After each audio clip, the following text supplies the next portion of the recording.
All right, guys, how's it going? It's the Eastbayanglers. Today, we're going to talk about Lake Chabot. We're talking about bass fishing, and we're talking about spoons. So today's video is all about using spoons at Lake Chabot. Spoons catch any and all fish of every species, freshwater and saltwater.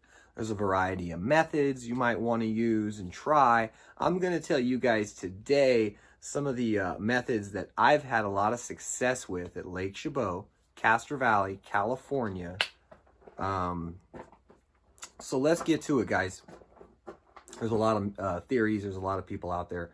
They say, oh, your spoon's too big, your spoon's too small, your spoon's not heavy enough, your spoon's too light. Things like that are very common. One of the things I noticed is, a 1/4 ounce spoon is not too light to fish in 40 to 60 feet. It takes a bit of patience and stuff like that, but it's definitely doable.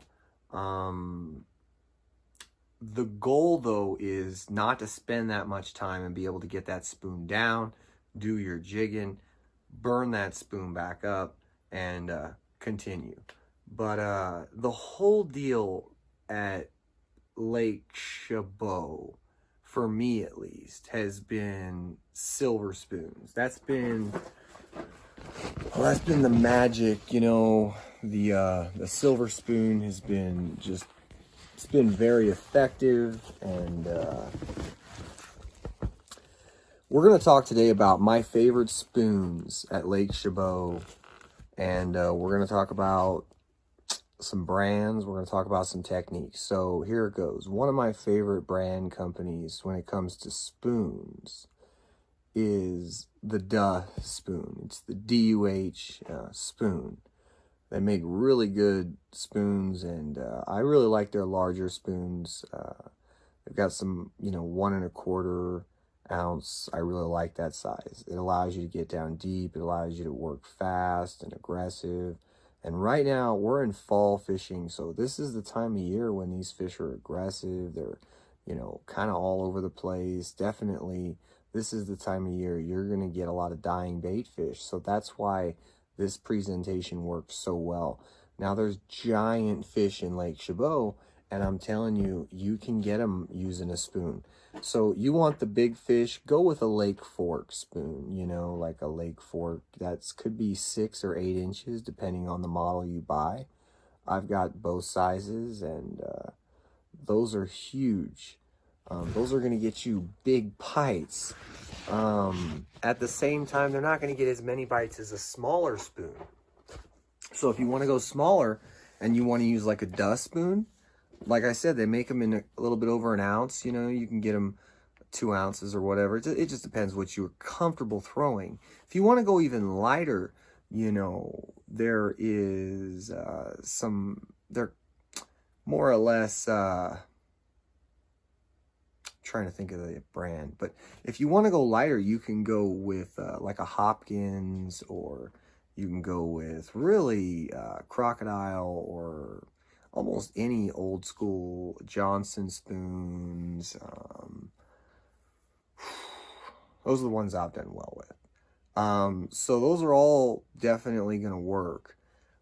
The thing is, when you're spoon fishing at Lake Chabot, here's something you got to know, and that's, where are you going to spoon fish? Okay.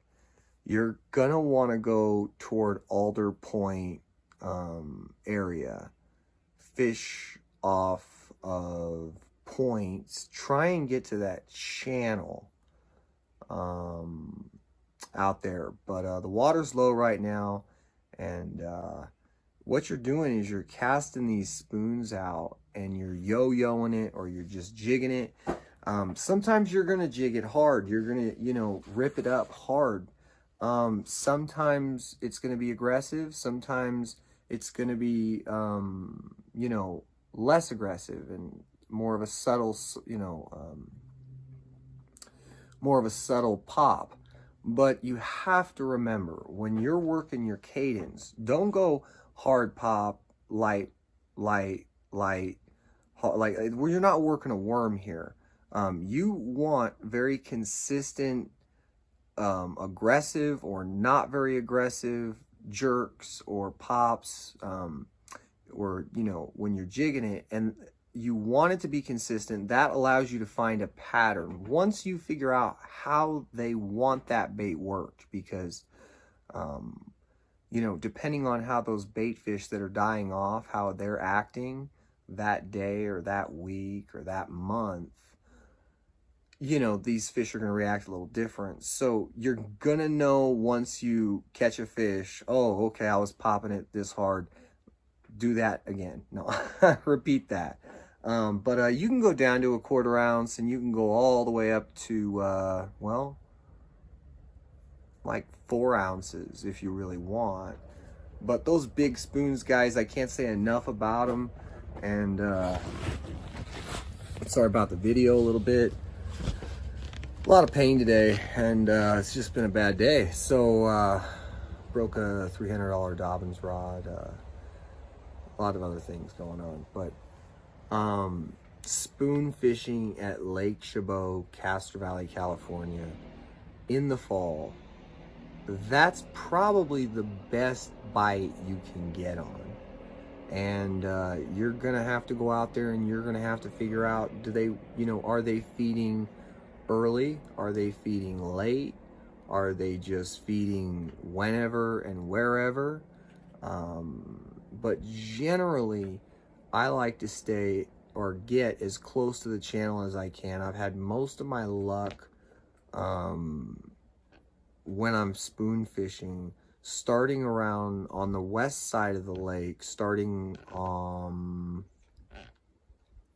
after from Coots Landing, a little bit past that, all the way to the dam.